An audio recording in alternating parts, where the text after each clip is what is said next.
Oke, baik ya. Selamat siang Bapak Ibu dan juga teman-teman semua. Apa kabar? Siang-siang hari ini ya, biasanya teman-teman waktunya istirahat gitu ya. Tapi teman-teman malah menyempatkan untuk mengikuti pelatihan kita, berarti teman-teman keren sekali gitu ya. Baik teman-teman dan juga Bapak Ibu semua, saya himbau untuk open camp ya. Ini ada 71 peserta yang sudah bergabung, tapi yang open camp hanya berapa orang ini ya? Ya biar lebih semangat ya Bapak Ibu dan juga teman-teman semua, biar kita lebih bisa melihat satu sama lain seperti itu ya teman-teman, biar lebih interaktif. Tapi misalnya nanti ketika materi teman-teman mau off cam juga tidak apa-apa seperti itu ya.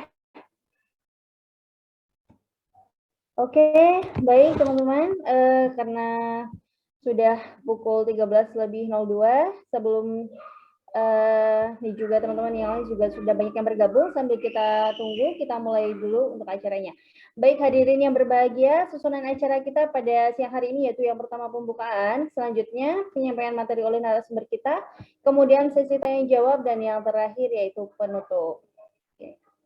Ya, oke Bapak Ibu, seperti biasa ya sebelum kita ini, saya mau memperkenalkan makin ahli kepada Bapak Ibu dan juga teman-teman semua terlebih dahulu.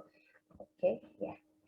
Sebelumnya saya mohon maaf ya kalau di luar sedikit bising ya teman-teman ya, tapi semoga tidak terlalu mengganggu ya.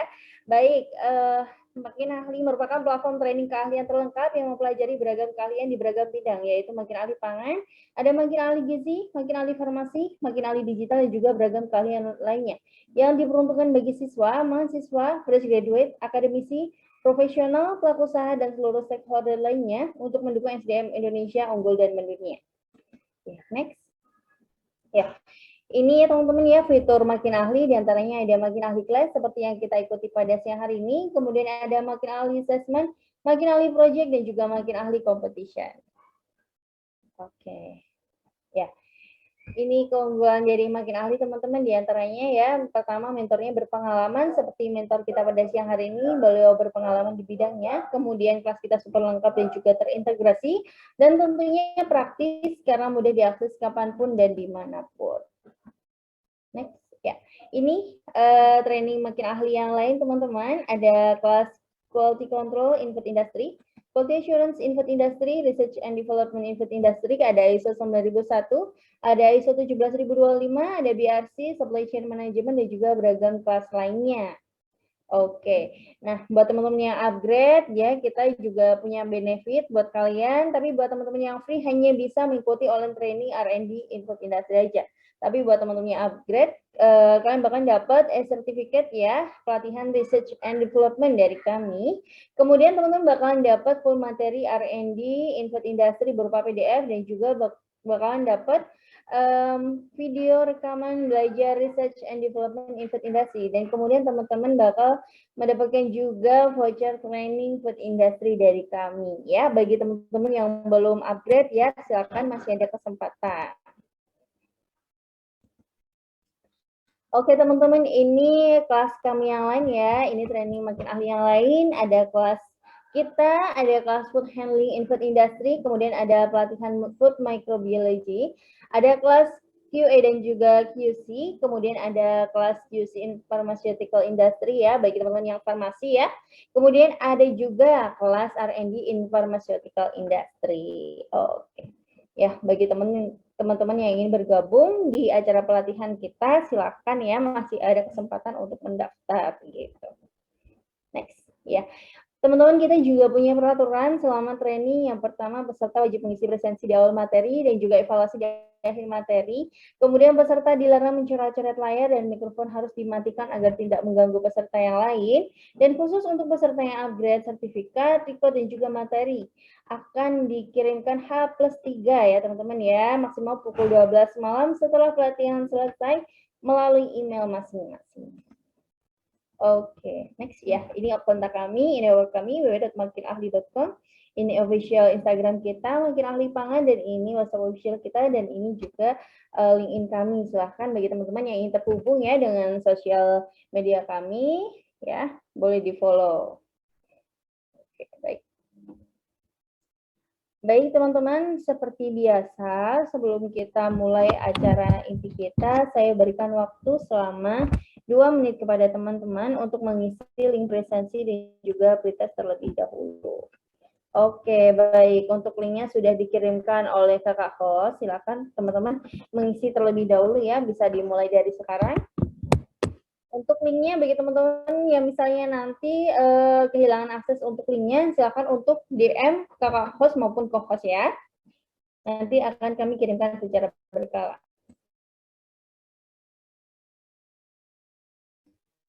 Oke, silakan untuk diisi terlebih dahulu teman-teman.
Oke, baik. Teman-teman, waktu 2 menit sudah habis. Terima kasih kepada teman-teman dan juga Bapak Ibu yang sudah berpartisipasi dalam mengisi presensi dan juga pretest dari kami. Baik, untuk teman-teman yang baru bergabung ya, silakan untuk mengisi link presensi dan juga pretest yang akan Recording kami... in progress. Oke. Silakan teman-teman untuk diisi ya yang baru bergabung. Baik teman-teman, langsung saja kita masuk ke acara yang sudah kita tunggu-tunggu. Jadi pada siang hari ini sudah ada tengah-tengah kita ya. Beliau adalah kakak pembicara kita. Beliau adalah Kak Arini Sabilal Iza. Beliau seorang R&D spesialis di OSF Lever. Halo Kak Arini, assalamualaikum. Halo Kak Arina. Mau aku revisi ya, aku sekarang udah nggak di OSF. Tidak ya Kak ya. Mohon. Iya. Oke, baik. Tadi sepertinya saya lupa untuk menanyakan kakak admin ya, Kak ya. Oke. Kak, sekarang berarti kerja di mana, Kak? Sekarang aku di Sumei Food Technology Indonesia, jadi R&D supervisor. Oh, gitu. Baik. Gitu. Maaf, suaranya kok sedikit kurang ini ya, terdengar ya. Kalau di saya ya, mungkin di teman-teman seperti itu atau tidak ya? Bisa dikasih feedback ke saya? Iya, Suara boleh. Kak. Halo? Kalau masih nggak terdengar? Sudah, Kak, tapi belum terlalu jelas seperti itu. Oh, bentar. Iya. Saya tahu dulu kenapa. Hari ini. Kenapa ya? Saya sering kayak gini. Lebih dideketin lagi Kak untuk mikrofonnya. Sorry, coba. Tes? Oke, udah better banget. Oke, ya udah. Oke, baik. Oke Kak, karena sudah banyak yang bergabung ya Kak ya, jadi mungkin kita bisa mulai saja ya Kak ya untuk acara pelatihan kita pada siang hari ini. Oke teman-teman, kita langsung saja masuk ke acara inti kita. Baik, waktu dan juga kesempatan saya berikan kepada Kak Arini Sabilal Iza untuk mengisi materi R&D in Food Industry. Silakan Kak Arini. Oke, thank you Kak Arina. Nanti kalau ada kesalahan teknis atau gangguan teknis, tolong segera kasih tahu ya Kak. Siap Kak. Oke. Nah, muncul kan PPT-nya? Sudah Kak, aman. Oke. Bismillahirrahmanirrahim. Selamat siang semuanya. Terima kasih sudah join. Nah, semangat-semangat sekali di siang hari ini. Kita langsung mulai aja. Saya hari ini membawakan materi mengenai R&D in food industry. Sebelum kita masuk ke R&D in food industry, saya mau bahas dulu nih. Apa itu R&D? R&D atau yang kepanjangannya itu Research and Development merupakan sebuah aktivitas sistematis yang mengkombinasikan atau menggabungkan antara penelitian dasar atau penelitian basic dan aplikasinya di industri. Oke, berarti ini adalah kegiatan berkesinambungan yang menggabungkan antara penelitian yang kita biasa dilakukan di laboratorium, kemudian penelitian tersebut diaplikasikan ke industri pangan gitu. Kemudian tujuan dari kegiatan ini ada apa sih? Nah, tujuan dari kegiatan ini untuk menemukan inovasi.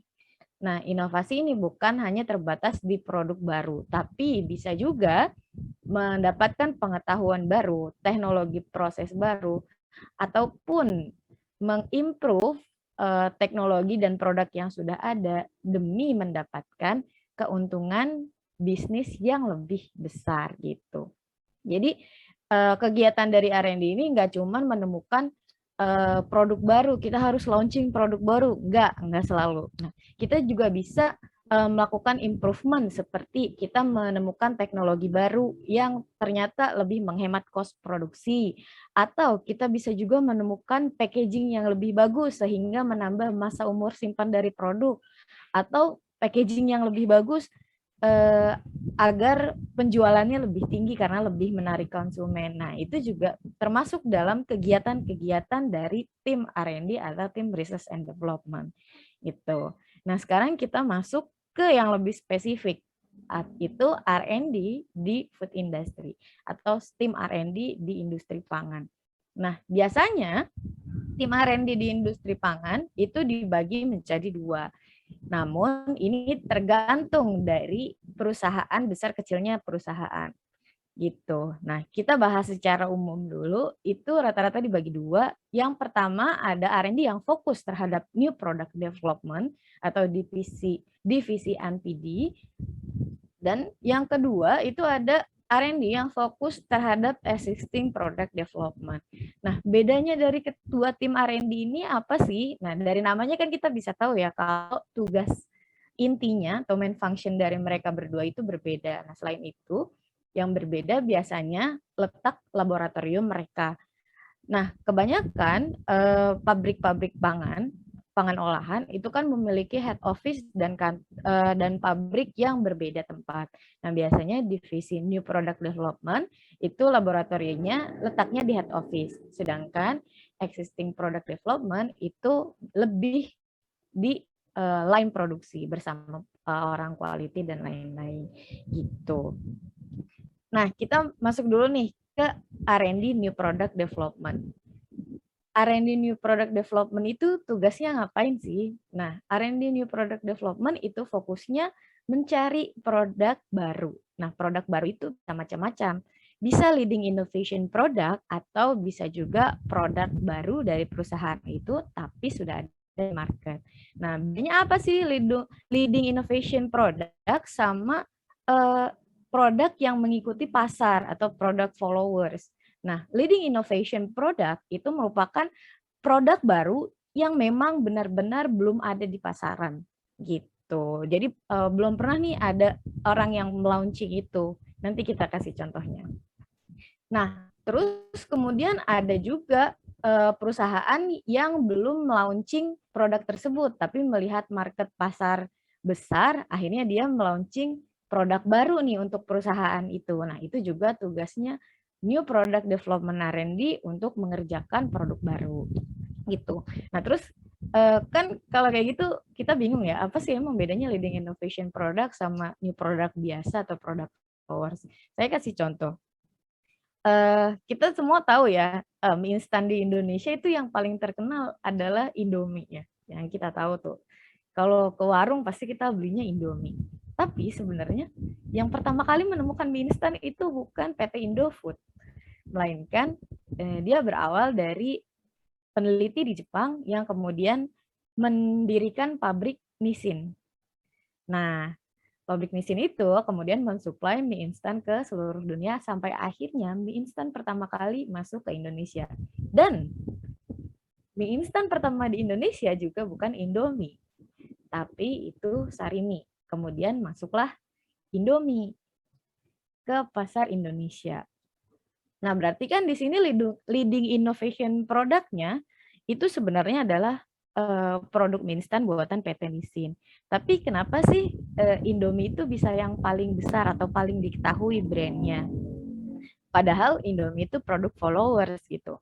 Nah, berarti di sini Indomie itu sebagai leading market product atau produk yang memimpin pasar. Nah, apa sih inovasi apa yang dilakukan oleh Indomie sehingga dia bisa mendominasi pasar?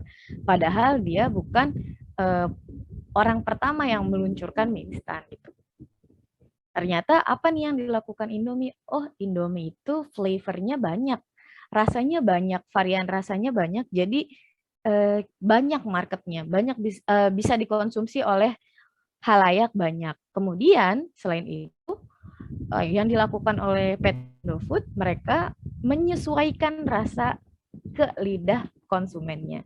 Jadi bisa kita temukan kalau Indomie yang beredar di Pulau Jawa itu akan berbeda rasanya dengan Indomie yang beredar di Pulau Sumatera gitu. Bahkan berbeda pulau aja dia bisa beda karakteristik rasanya. Walaupun judulnya sama-sama Indomie goreng atau mungkin sama-sama Indomie soto. Apalagi dia untuk ekspor. Makanya itu Indomie bisa bertahan baik di dalam negeri maupun di luar negeri. Nah, itulah salah satu inovasi yang bisa dilakukan oleh tim Research and Development. Kemudian ada R&D Existing Product Development. R&D Existing Product Development ini fokusnya apa kalau misalnya bukan membuat produk baru? Nah, Existing Product Development itu fokus untuk mengembangkan atau mengimprove produk yang sudah di-launching oleh perusahaan tersebut. Kenapa? Kenapa harus kita terus improve? Padahal produknya tuh sudah ada di market itu, sudah punya pasar, sudah punya customer-nya masing-masing. Kenapa harus tetap di-improve? Karena yang seperti yang kita tahu, masyarakat dimanapun itu seleranya pasti berganti-ganti. Nggak perlu sampai ke masyarakat kita sendiri aja, itu seleranya berganti-ganti. Kadang hari ini saya pengen makan coklat, besok makannya keju, besok lagi makannya stroberi gitu. Nah, karena pola konsumsi pasar atau kriteria dari pasar itu selalu berganti-ganti, makanya ada existing product development. Itu untuk mengikuti selera pasar sehingga produknya bisa bertahan lama di pasar, jadi nggak diganti gitu. Nah, selain itu, itu apa yang bisa dilakukan untuk mengimprove produk kita? Itu bisa jadi dengan penambahan atribut sensori. Misal ada penambahan flavor baru atau flavornya dimodif menjadi lebih manis atau lebih disukai oleh masyarakat zaman sekarang gitu. Terus bisa juga dengan modifikasi tekstur atau penambahan nilai gizi gitu. Atau bisa juga dengan biasa juga mereka melakukan cost reduction karena seperti yang kita tahu kita menginginkan produk yang harganya stabil ya. Makanya itu diperlukan R&D Existing Product Development untuk melakukan improve terhadap produk dan juga melakukan cost reduction gitu. Nah, dari sini kan kelihatan ya kalau sebenarnya tugas R&D itu banyak gitu kan. Nah, tapi nggak semua perusahaan bisa memisahkan divisi R&D-nya karena seperti yang kita tahu, R&D itu merupakan investasi dari sebuah perusahaan. Jadi, perusahaan itu melakukan penelitian tahun ini. Misal jangka waktu proyeknya itu setahun. Nah, berarti tahun depan dia baru bisa launching satu produk. Nah, baru bisa kelihatan hasilnya di tahun depan gitu. Nah, dari situ kan kita bisa simpulkan kalau misalnya R&D itu merupakan investasi dari suatu perusahaan. Nah, kita bisa menilai ini tim R&D-nya besar atau kecil dari perusahaannya. Nah, semakin besar perusahaannya, otomatis semakin besar tim R&D-nya karena dia akan semakin besar berinvestasi untuk inovasi di masa depan gitu. Nah, nggak jarang juga perusahaan yang tim R&D-nya digabung menjadi satu. Jadi hanya satu divisi tim R&D, tidak dipisah menjadi new product development dan existing product development begitu. Nah, selain itu yang harus kita garis bawahi, industri pangan itu tidak hanya terkait dengan industri pangan olahan. Industri pangan olahan itu kan produk jadi yang langsung bisa kita konsumsi. Nah, industri pangan itu sangat luas. Itu dari penanaman bahan baku, jadi dari dapatnya bahan baku sampai dia jadi produk pangan dan dikonsumsi ke konsumen. Nah, itu merupakan satu cycle industri pangan. Nah, di setiap sektor industri pangan itu membutuhkan tim R&D. Nah, ada lagi R&D, sebenarnya ada lagi R&D satu tambahan tuh, di luar R&D new product development dan existing product development itu ada R&D application. Nah, R&D application ini tugasnya apa?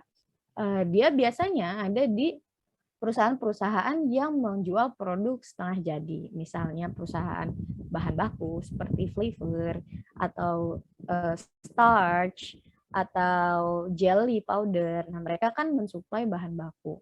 Nah, kita kan nggak bisa ya nyicip langsung bahan bakunya untuk dinilai ini bagus apa enggak bahan bakunya. Nah, biasanya mereka untuk promosi ke customer, mereka akan mengaplikasikan bahan mereka menjadi produk jadi atau produk akhir. Nah, disitulah dibutuhkan orang-orang R&D application atau R&D yang tugasnya mengaplikasikan bahan baku menjadi sebuah prototype. Begitu.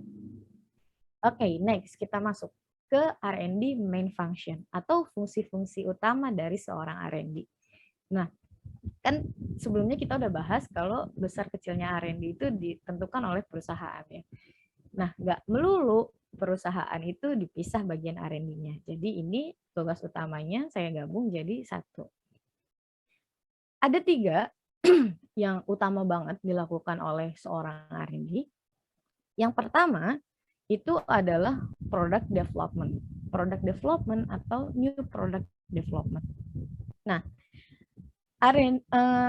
product development ini ngapain sih? Kita itu ngapain gitu ketika kita melakukan product development. Nah, ketika kita melakukan product development, kita itu harus mencari produk baru. Produk baru apa nih yang bisa kita launching di perusahaan kita. Nah, produk ini tidak harus leading innovation product, tapi bisa jadi produk yang memang belum pernah di-launching oleh perusahaan tersebut. Contohnya,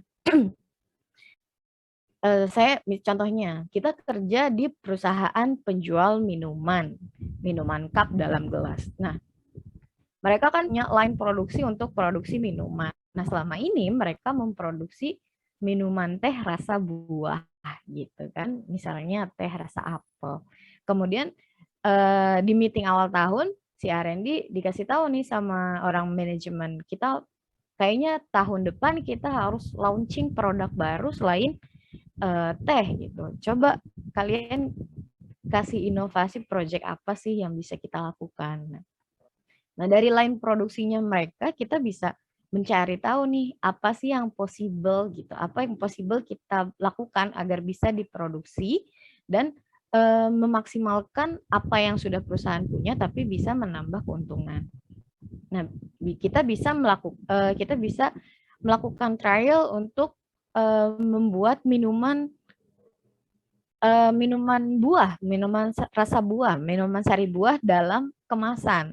Nah, berarti kan perusahaan tersebut nanti hanya tidak perlu menambah line produksi gitu, bisa menggunakan line produksi yang ada.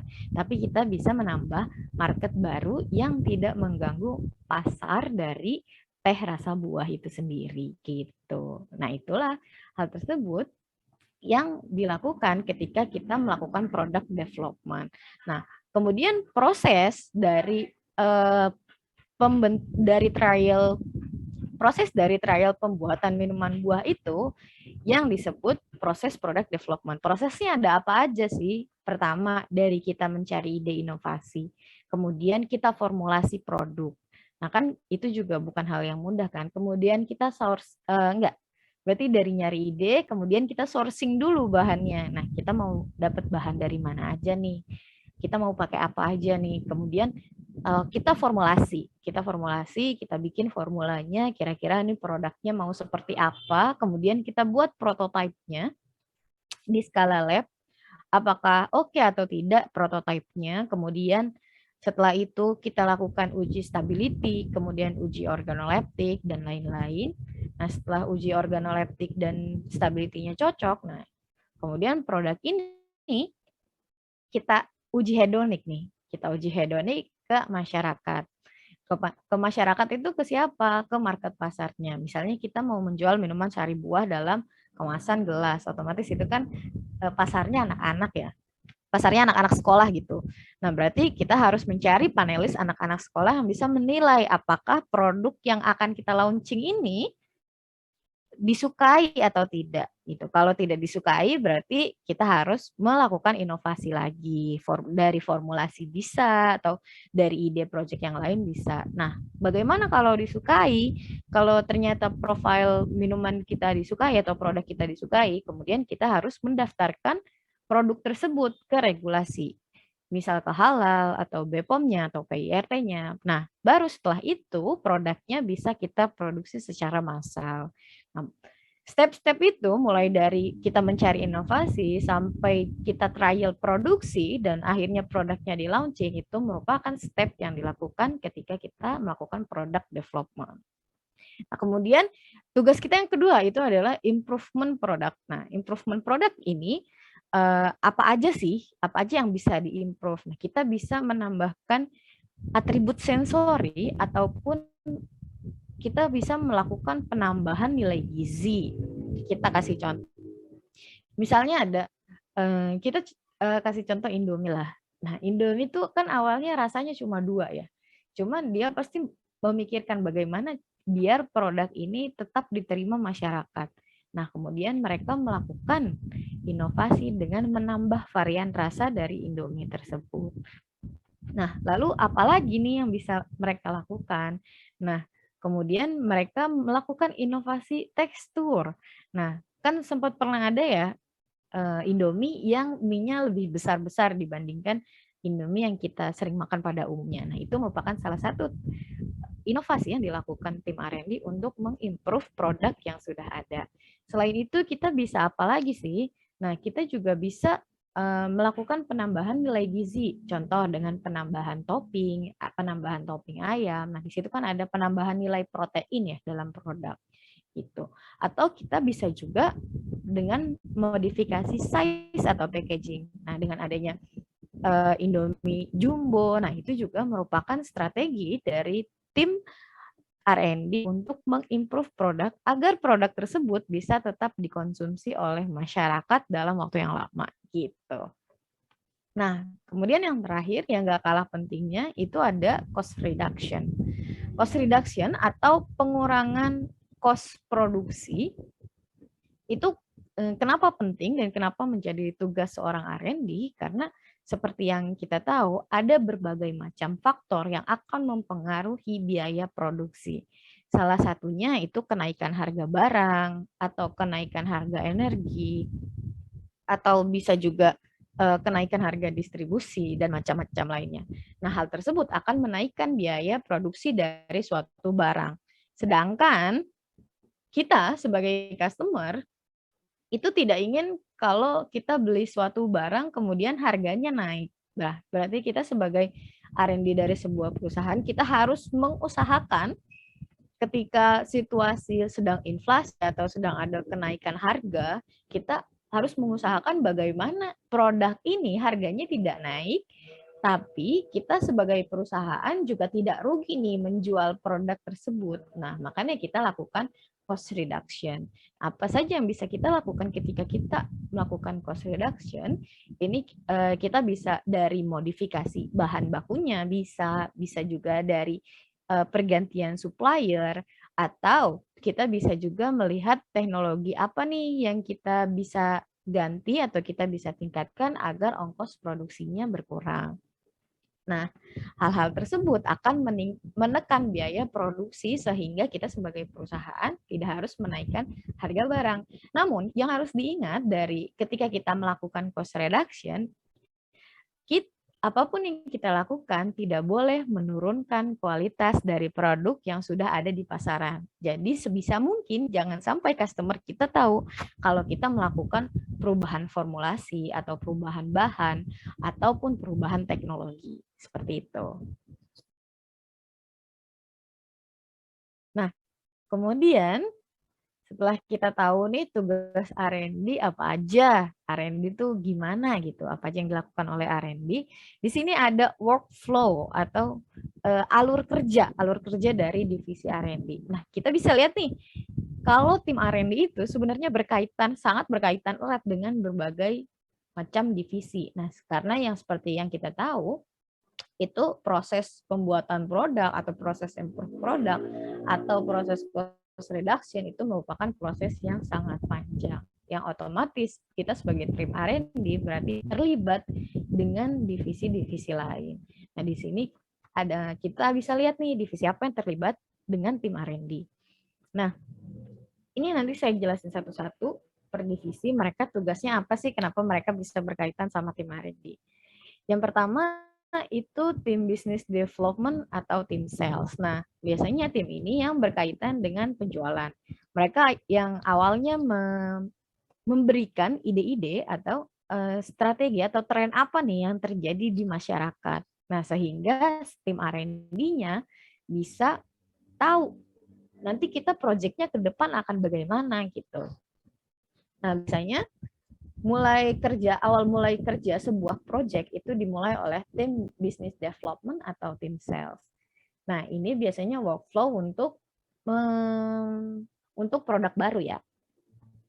Nah, tim business development atau tim sales ini memberikan insight-insight yang dibutuhkan oleh tim R&D, seperti tren di pasar seperti apa, atau request dari customer itu bagaimana gitu. Kemudian ide-ide itu setelah diberikan ke tim R&D, kemudian dipilah-pilah nih sama tim R&D. Nah, setelah idenya dipilah-pilah, kemudian dijadikan sebuah project. Nah, kemudian si project itu juga ditentukan timeline-nya atau waktunya. Ini termasuk project jangka panjang atau termasuk project jangka pendek. Nah, bedanya apa sih? Kenapa penting gitu timeline untuk tim R&D? Nah, dari tren-tren yang diberikan oleh tim business development atau tim sales, kita tuh bisa menilai ini trennya akan bertahan lama atau trennya hanya akan bertahan sebentar. Nah, dari situ kita akan menentukan ini termasuk proyek yang jangka panjang atau proyek yang jangka pendek. Kenapa harus seperti itu? Karena kita sebagai perusahaan tidak ingin ketinggalan tren. Kenapa begitu? Karena ketika kita ketinggalan tren berarti market pasar kita sudah berganti nih. Misalnya saat ini sedang tren kopi luwak gitu. Nah, kemudian kita juga mau ikutan nih tren kopi luwak tersebut, tapi ternyata kita developnya terlalu lama. Kita butuh teks 2 tahun untuk mendevelop kopi luwak. Nah, sedangkan 2 tahun kemudian itu trennya udah jadi kopi susu gula aren. Nah, kita kan jadinya nggak dapat market yang besar dong. Nah, karena itulah penting bagi seorang R&D untuk menentukan timeline dari masing-masing project. Nah, setelah ditentukan timeline-nya, baru tuh tim R&D akan menentukan bahan apa yang mau dipakai, formulasinya bagaimana, kemudian membuat prototipenya bagaimana, kemudian diuji stability-nya bagus atau tidak, hedoniknya bagus atau tidak. Nah, setelah oke semuanya, produknya sudah memenuhi standar kelayakan pangan, dan juga rasanya juga disukai, kemudian produk tersebut akan dilempar ke consumer atau customer untuk diuji. Nah, uji ini merupakan uji kesukaan atau uji hedonik. Nah, dari data uji hedonik tersebut bisa kita dapatkan nih konsumen itu suka apa enggak sih sama produk kita. Kalau misalnya dia suka, baru dia oke. Nah, bagaimana kalau tidak suka nih produknya? Kalau dia tidak suka atau uji hedoniknya gagal di market, nah proyek tersebut akan kembali lagi ke tim R&D. Lalu apa yang dilakukan oleh tim R&D kalau ternyata produk mereka tidak disukai oleh pasar gitu? Nah, kok mereka harus meninjau ulang apakah proyek ini termasuk proyek jangka pendek atau termasuk proyek jangka panjang. Jika termasuk proyek jangka pendek, dilihat apakah kita masih ada spare waktu untuk melakukan formulasi ulang atau tidak. Jika tidak, biasanya tim R&D bisa move ke proyek selanjutnya. Atau jika iya, jika ternyata proyeknya jangka panjang, kita masih punya waktu untuk meneruskan penelitian tentang produk ini, nah biasanya itu akan dilakukan reformulasi atau penelitian lanjutan mengenai produk tersebut, baru kemudian diuji hedonik lagi ke masyarakat gitu. Nah, lalu bagaimana kalau misalnya uji hedoniknya sudah oke gitu kan? Kita sudah bisa menyimpulkan kalau misalnya produk ini di launching, ini akan laku gitu. Apa yang kita lakukan sebagai tim R&D? Tim R&D akan menyerahkan berkas-berkas seperti dokumen-dokumen bahan dan lain-lain ke bagian quality assurance untuk didaftarkan regulasinya, regulasi produk tersebut. Didaftarkan halalnya, didaftarkan BPOM-nya, didaftarkan izin-izin edar yang lain. Nah, setelah regulasinya selesai, baru kemudian tim R&D melakukan trial produksi, produksi bersama orang quality untuk menentukan kualitas produk dari produk tersebut. Nah, baru setelah itu produknya diproduksi secara luas dan diedarkan ke masyarakat. Gitu. Nah, di sini tuh saya ada 3 case tadi, ya kan, mengenai pekerjaan-pekerjaan R&D. Ini saya mohon partisipasinya dari kalian. Nanti silahkan chat ke saya akan baca. Nah, jawaban yang paling menarik nanti akan saya pilih untuk di-unmute dan mengungkapkan jawabannya. Lalu akan ada hadiah dari saya. Nanti bisa langsung konfirmasi ke tim makin ahli. Oke, kita masuk ke case tadi pertama. Kami merupakan perusahaan powder drink yang mensuplai banyak gerai minuman di Indonesia. Namun semakin banyaknya pesaing yang membuka gerai dengan produk yang sama, membuat omset penjualan kami menjadi stagnan atau tidak naik signifikan. Sebagai R&D, kami diminta untuk memberikan inovasi demi meningkatkan penjualan perusahaan. Apa yang akan kita lakukan? Nah, di sini kita udah ada problemnya nih. Gimana caranya kita menaikkan keuntungan dari perusahaan? Inovasi apa nih yang bisa kita lakukan sebagai seorang R&D? Oke, saya tunggu jawabannya di kolom chat. Persilahkan. Ayo. Belum ada ya. Atau kalau yang mau raise hand juga nggak apa-apa. Silahkan teman-teman ya, sudah diberikan kesempatan. Sorry. Ya, barangkali teman-teman mau memberikan partisipasinya. Oke, tidak ada yang jawab nih Kak. Membuat varian rasa katanya dari Adinda. Oke, boleh di unmute. Kak Adinda, silahkan. Kak Adinda ya. Silakan Kak Adinda mungkin mau menyampaikan ini. Langsung ini ya Kak, open mic ya? Iya, langsung open mic aja. Kak Adinda, apakah mau? Gak bisa dibuka Kak. Oh, gak bisa dibuka. Ya sudah. Halo. Kalau begitu, ini Udah bisa. Halo? Oh, udah bisa. Oke, silakan Kak Adinda. Iya, jadi yang dapat dilakukan perusahaan tim R&D itu kayak yang tadi udah kakak sebutin dan jelasin, kayak menambah varian rasa, dan maunya juga varian rasanya itu juga diuji dulu melalui kuesioner terhadap kesukaan di masyarakat, biar nanti kalau misalnya nggak suka itu bisa diinovasi lagi. Terus diapain lagi ya, mungkin di kemasannya dibikin semenarik mungkin, dan mungkin juga dibuat logo yang eye catching gitu, biar konsumen makin suka ataupun makin tertarik membeli powder drinknya itu. Terus mungkin yang disebutin sebelumnya juga mungkin menambah nilai gizi lainnya seperti mungkin vitamin C atau vitamin D, vitamin A, dan lain-lainnya. Begitu Kak, terima kasih. Oke, terima kasih.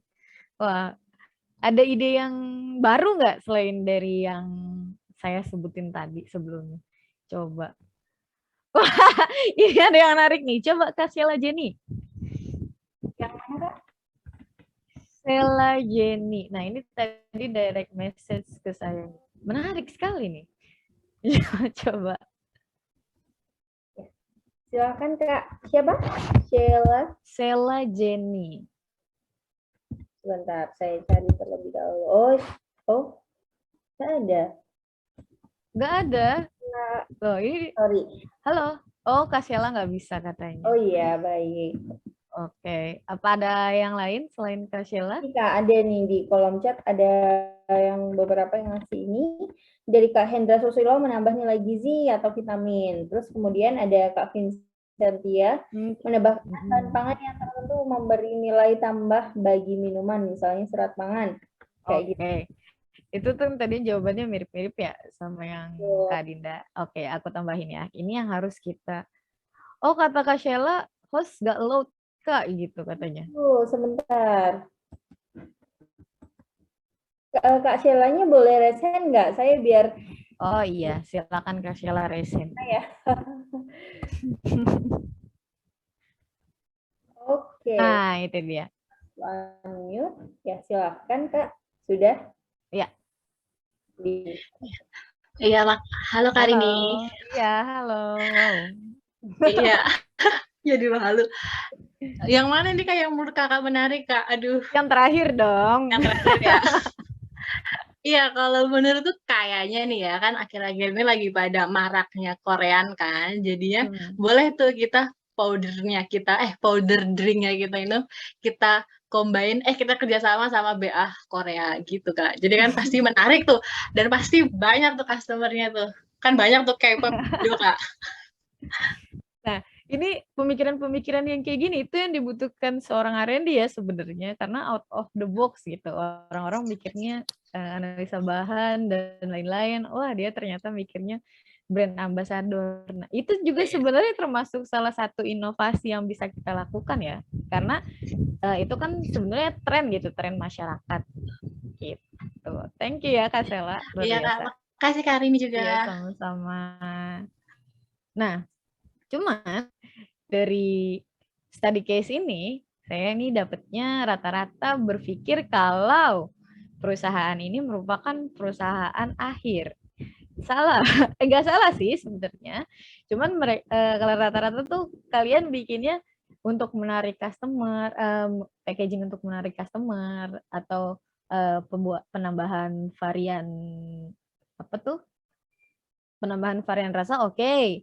Penambahan nilai gizi oke, tapi kalau tujuannya untuk konsumen atau masyarakat umum, itu kita harus lining up. Ini merupakan perusahaan powder drink yang mensuplai banyak gerai minuman di Indonesia. Berarti perusahaan ini sebenarnya tidak punya brand, karena ini perusahaan setengah jadi. Jadi brandnya itu bisa seperti misalnya kopi kenangan, hop-hop, atau ST. Nah, brandnya itu mereka. Jadi sebenarnya perusahaan powder drink ini hanya mensuplai bahan baku untuk gerai-gerai tersebut gitu. Namun kan berarti kan ini nggak langsung masuk ke konsumen akhir ya. Nah, nanti yang kerja sama-sama brand ambassador itu si gerainya, bukan perusahaan powder drinknya. Gitu. Nah, kemudian kalau kita perusahaannya B2B atau business to business gini, apa yang bisa kita lakukan untuk menginovasi agar produk kita bisa diterima atau bisa membuat penjualan yang lebih banyak. Nah, kita bisa kerjasama dengan gerai minuman customer kita, misalnya dengan cara apa? Dengan cara custom powder drink, salah satu contohnya. Nah, jadi misalnya kita menjual berbagai macam